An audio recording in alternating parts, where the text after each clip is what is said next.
Hello there, my name is John, and this is my submission for the final project for Android programming. So I'm going to go into a demo of my app. The app name is Coderpitch. It's basically a reverse LinkedIn platform or a reverse Indeed platform, where the key idea is that software developers can add profiles, as we're seeing displayed right here, onto this page, and then recruiters can go and put in complex search queries in order to seek out the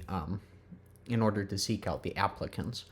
So instead of putting job applications at the forefront, we're instead putting the people at the forefront. So here's the first view that we get in the app.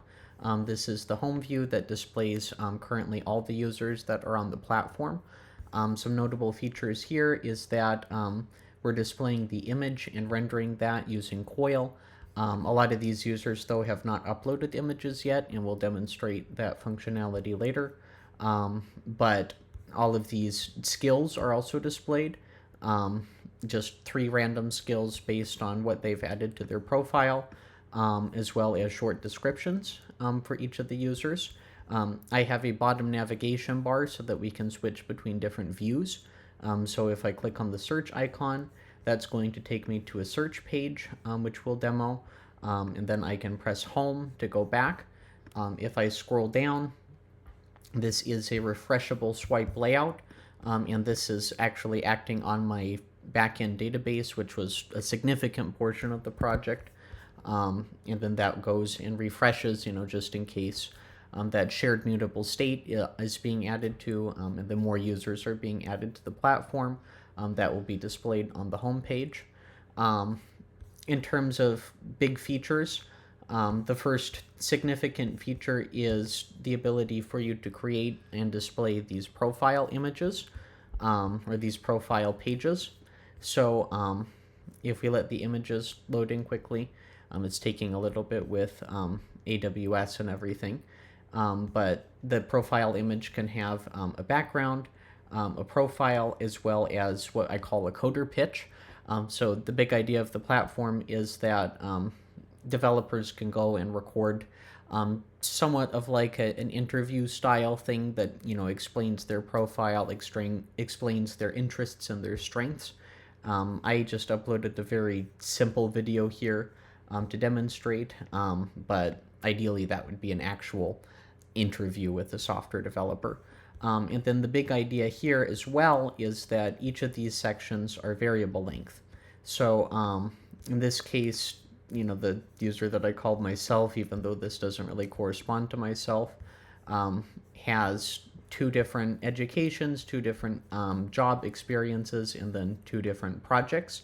But some users might choose to not upload any education or any experience, and then others might have more projects or essentially whatever really suits them.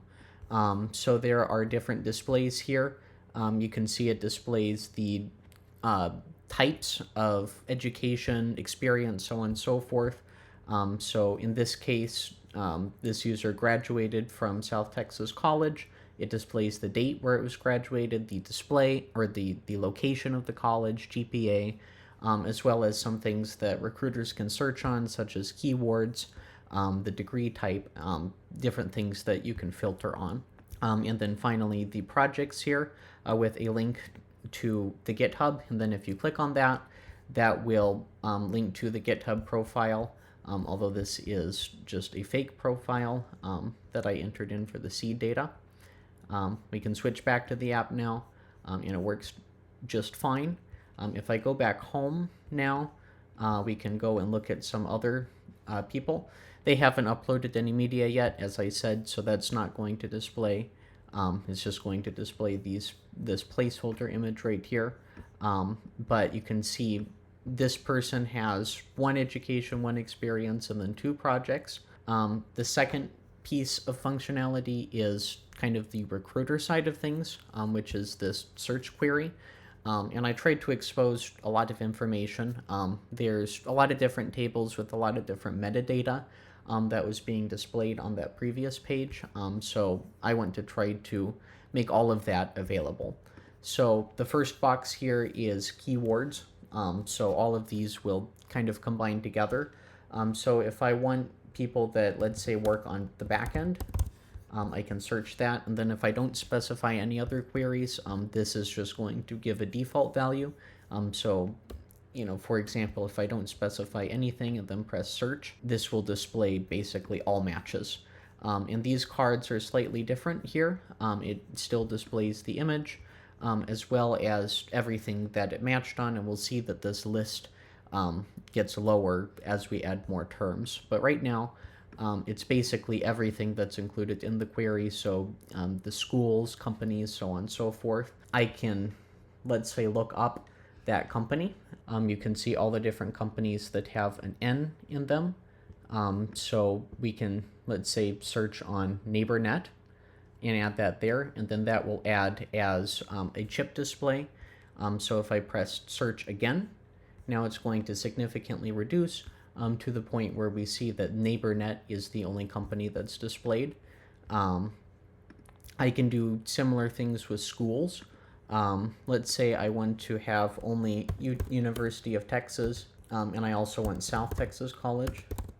The person with my name is the one that's going to show up. And then if I add in more things, like let's say minimum GPA is 3.8, the minimum company size is 30, minimum experience, let's do 5 months of experience with 2 projects.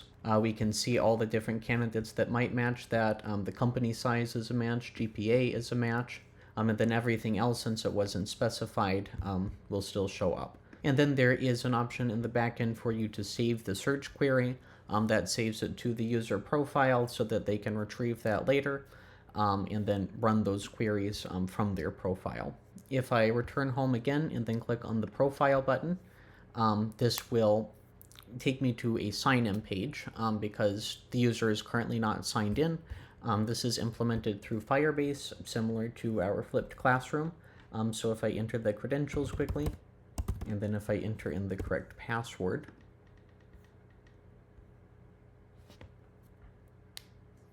that will verify me against the Google servers. And then I can go to a customized profile page. This is where I can, with my ID, I can go and enter in different details and update those on the back end.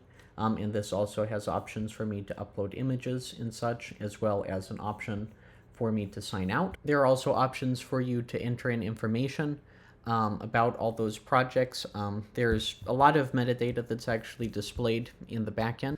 This is all of the collection of data that you can possibly add in. Things like all the education sections, the project sections, and the experience sections are all composed together into the page. The page itself stores different things that are searchable, like keywords and skills. And then, like I said, things like schools will then get added to their own table so that you can search based on what's existing in the user base. And this page links into different pages for you to specify more things like skills and such. And the database will make sure that it doesn't, add in like duplicate skills and things like that. Now, finally, I want to demo a little bit more functionality using the backend and show how it reflects in the front end.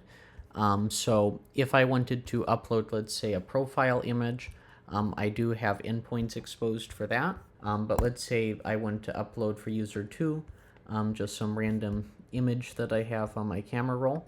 This is all stored in AWS S3 as a URI. And then whenever the image is retrieved, it gives us a workable URL.